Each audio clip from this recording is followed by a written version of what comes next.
Ubwoba ni amarangamutima ashikira umuntu mu gihe ahuye n'ikintu atinya canke n'ikintu yanka mu buzima bwiwe bikamutera kugira ubwoba. Ivyo nivyo tugiye kuyaga hamwe akayijonga y'Imana onahine muri kumwe.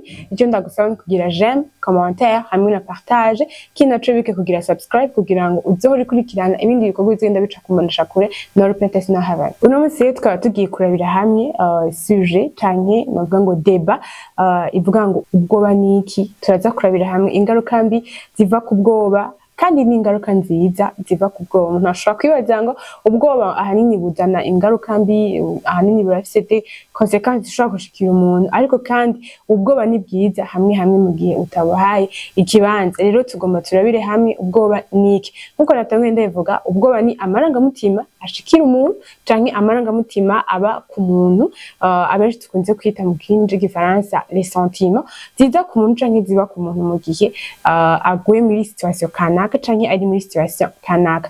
Ubwoba n'amarangamutima ashikira umuntu mu gihe hari ikintu kanaka kibi kigomba kimubeko, canke mu gihe hari ikintu atinya abonye canke yiyumvisemo canke yumvise bigatuma agira ubwoba. Tugomba rero turabire hamwe ingaruka mbi zishobora gushikira ku muntu yagize ubwoba. Uno munsi umuntu arashobora kutigira icizere kubera ko yagize ubwoba.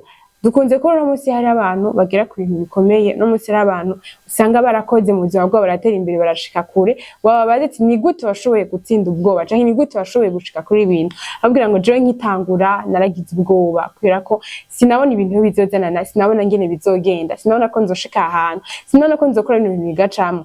Ubwo mugiye ko yatsinze ubwoba akabwaha gushinga inati, byo narakoze biratera imbere, narakoze ibintu birashika kure, narashoboye gucreate business yanje, narashoboye gucreate company yanje, simwe gusa mfise ahubwo mfise na nyinshi kubera ko yatsinze ubwoba. Ariko arakubwira nti je naragize ubwoba nkitangura.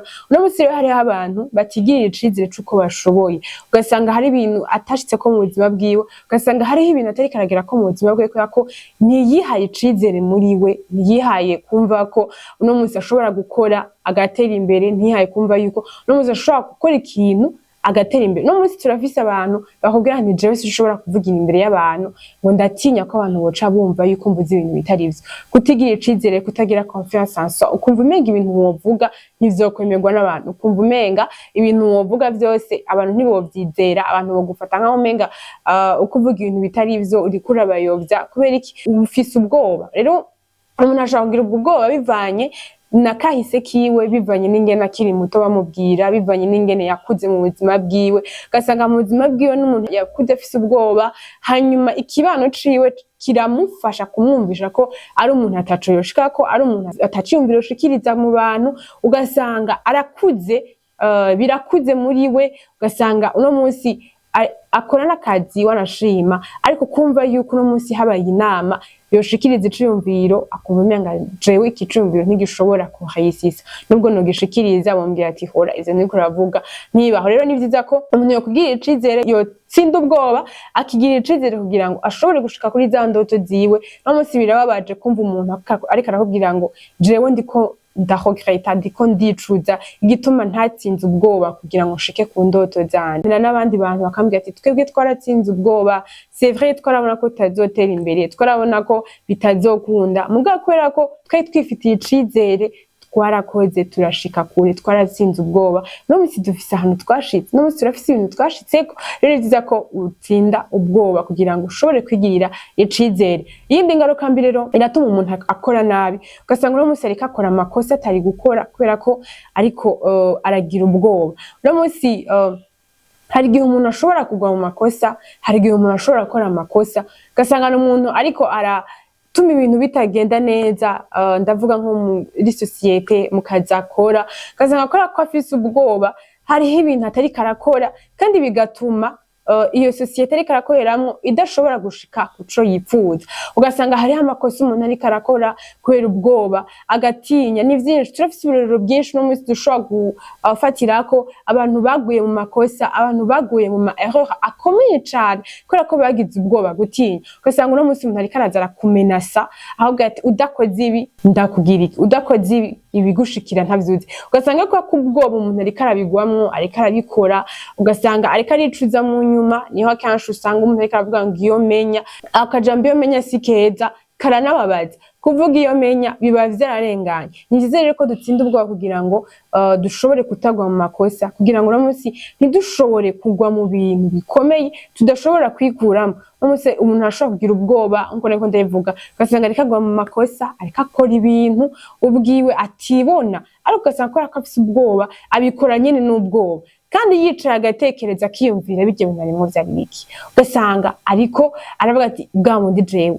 bijye bintu nakoze ntivyari bikwiye ariko kwera kubwoba nasanze natwawe wamwegera ukamubaza none bijye bintu vyagenze gute bijye bintu wabikoze kubera iki azana kusha ngo je ntavyonzi nari nagize ubwoba nari numva mfise ubwoba cyasanga ndiko ndabikora yanteye ubwoba cyasanga ndabiguyemo yanteye ubwoba cyasanga ndabikoze rero niziza ko dutsinda ubwoba kugira ngo ntitugwe mu makosa atandukanye kugira ngo twice ubuzima bwacu n'umunsi abantu bakoze amakosa kubera ubwoba bagasanga bariko bica ubuzima bwabo bagasanga barisha ubuzima bwabo rero ni vyiza ko dutsinda ubwo kugira ngo ntituguye mu makosa kandi ni vyiza ko dutsinda ubwo kugira ngo twigirire icizere muri twebwe iyindi ngaruka umuntu ishobora kumushikira mu buzima bwiwe ni ukudatera imbere mu buzima bwiwe nkuko namye ndabivuga no musi urashobora kutigirira icizere iyi ngaruka ifatikanye no kutigirira icizere ugasanga hariho ibintu utari kuravuga hari ivyumviro utari kurashikiriza ugasanga ntiwiyiciye wowe ubwawe ariko ariko wicira nawe muri kumwe no musi impanuro zawe zofasha benshi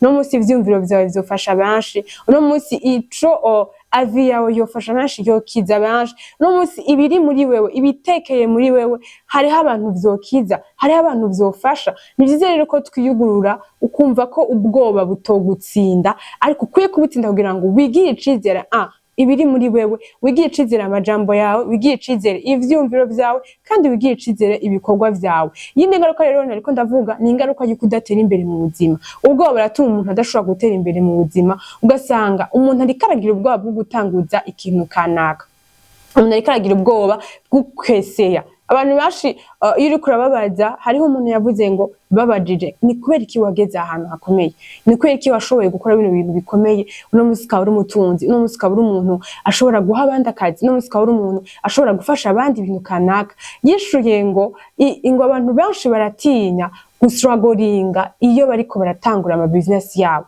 abantu benshi baratinya guca mu bibazo guhura ibibazo umuntu ahura navyo iyo ariko aratangura gukora mwese murabizi avuga ngo abantu benshi baratinya guca muri ivyo bibazo rero ugasanga muri ivyo bibazo nyene niho hari gutera imbere muri ivyo bibazo nyene niho hari gutuma ibikorwa vyawe indoto zawe ziba hahisi rero ni vyiza ko dutsinda ubwoba no muzi ugasanga wifuza gukora projet kanaka mugakora ko ufise ubwoba ati ntayo ntushobora canke wayitangura ugasanga uriko urasuragoringa muri iyo projet yawe canke uriko urahura n'ibibazo muri iyo projet yawe bikagutera ubwoba kumva ko nzohava ndahahombera amahera yanje waraba ugasanga amasheke uriko uragwamwo ni menshi ariko umenye ko les échecs nizo zituma uno musi dushobora kuronka intsinzi nta muntu aronka intsinzi mu gihe ataguye muri échec rero ni vyiza ko dutsinda ubwoba kugira ngo dushobore gutera imbere no musi nyimba ufise projet ukabona amahera uriko uratakaza ngo nzohava asanga ndi zero nzohava asanga ngo n'amahera nari mfise yaragiye yaratakaye emera uce muri ivyo bibazo emera uce muri izo ngorane kugira ngo ushobore gushika kure kugira ngo ushobore gutuma indoto zawe ziba hahisi no musi nitumere nk'abantu bakora ariko ejo bakabiheba ngo nagize ubwaba bw'uko nk'akarorero ngo ejo nzohava asanga umutahe ninjije ngo narahomvye ugasanga n'uduhera twanje twaragiye twose ni vyiza rero ko dukora nizeye ko dutsinda ubwoba mu gukora kandi ni vyiza ko iyo wumva ufise ubwoba egera abantu bakoze batera imbere egera abantu bakoze uno musi bafise ivyo bashitseko umubazi bega nigiki wakoze kugira ngo ushobore kugira hano hantu kandi niyo uzobabaza bazokubwira ati etape y'ubwoba twese twarayiciyemo ariko twarabandanije twarashoboye kwafronta ubwo bwoba uno musi turafise ivyo trop présente twakoze turashika kure uno musi turafise ivyo twerekana twakoze muri societe no musi turafise ivyo twerekana twashoboye gushikako no musi ugasanga umuntu ariko agira ubwoba bw'amajambo abantu bariko baramuvuga amajambo azotuma udatera imbere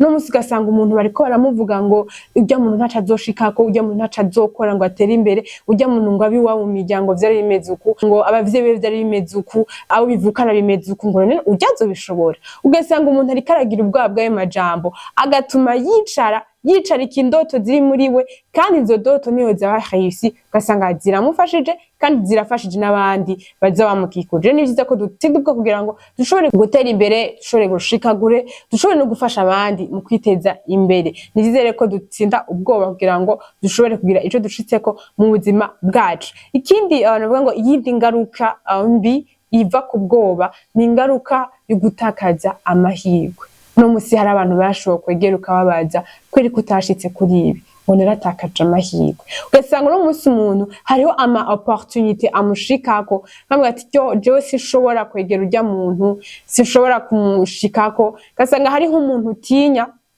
bakunze kuvuga ngo kenshi abantu b'inkerebutsi niwe uzosanga bicara mu bibanza bikomeye, kandi bavuga ngo niyo wabona umunyamwete ngo ntazokwicarana n'abanyarucari ariko azokwicarana n'abakomeye. Ni vyiza rero ko tugira umwete. Burya nasanze umwete ushobora gutuma utsinda ubwoba, ukafronta, ugashika kure. Ugasanga no musi umuntu arakubwiye kugira ngo uzotere imbere uze wegera urya muntu azogufasha, ariko ugasanga ku bwoba ufise ubwoba muri bavuga ati sinomwegera, mbega ngo nomuganiriza ibiki, mbega ni iki no mu présente amaze gushikako. No, nyegere. Nubwo no musi yo kubwira ati akagusanga hari abantu bakubwira ati wewe uracani muto, ivyo bintu bizogenda gute, ariko kubera ko kuratsinda ubwoba ko wumva ushaka kure, ukemera ukafronta. No musi umuntu umwe arashaka kukwankira, ejo babiri bakakwankira, ejo batatu bakakwankira, ariko ni vyiza ko wafronta. Kandi ubwoba aho mvuze ngo urashobora gutuma utakaza amahirwe. No musi n'abantu benshi bashoboye gukora utuntu dusanzwe tubayabaye, ariko twabashikanye ku ma opportunité atandukanye. No musi babaye abantu bakomeye.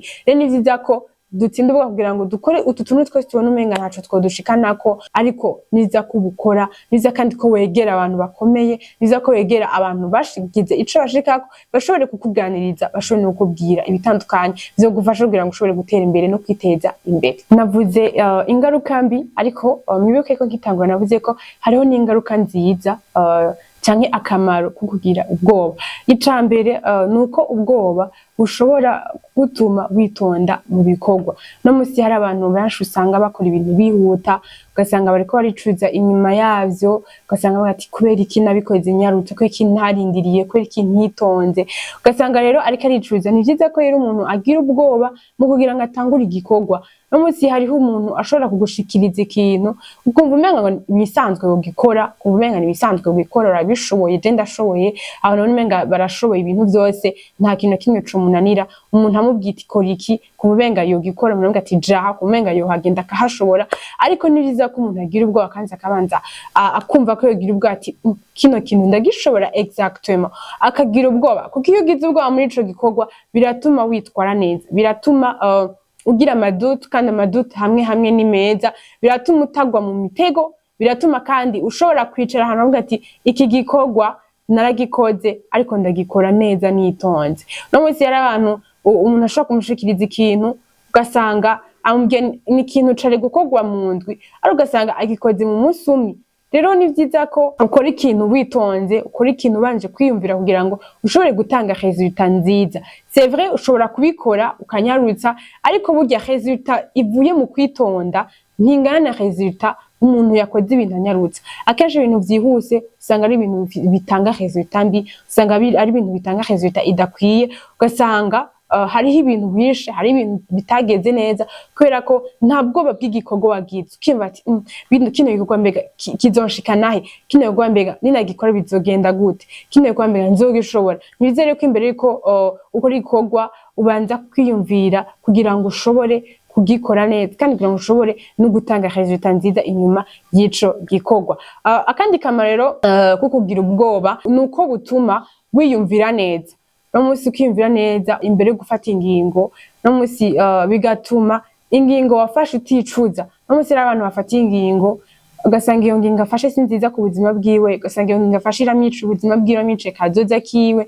Ni vyiza rero ko tubanza kugira ubwo kwiyumvira exactement mbega uno musi ino proposition no muntu ashikirije izonshikana hehe, mbega jewe ije kumarira iki, ni igiki ije kunyungura, nicahe ikintu nzokunguka inyuma ya kino kintu, nicahe ikintu nzokunguka niyo namara gukora kino kintu nkagiheza, nicahe ikintu nzokunguka à la fin ya kino kintu. Nizere ko ushobora kugira ubwoba kugira ngo ushobore kwiyumvira neza mu gufata ingingo. si vyiza ko uno munsi umuntu akubwiye ikintu utera wemera direct, ariko ni vyiza kubanza kugira ubwoba, surtout ama proposition ari lourd, surtout iyo ari ama proposition agoye, ni vyiza ko umuntu abanza kugira ubwoba. Hari igihe umuntu ataza kugutura icumviro ciwe akakubwira ati je ndifuza ko twifatikanya bino bintu, ugasanga nabwo wiyumviriye ni ibintu wumva umenga harimwo agahazi. Rero ni vyiza ko umuntu abanza kugira ubwo, ni vyiza ko umuntu abanza akicara akiyumvira neza kugira ngo ashobore gufata ingingo nziza kandi ingingo ibereye. Ikirego cacu rero kirangiriye ngaha, ariko numva narangiza ndababwira ko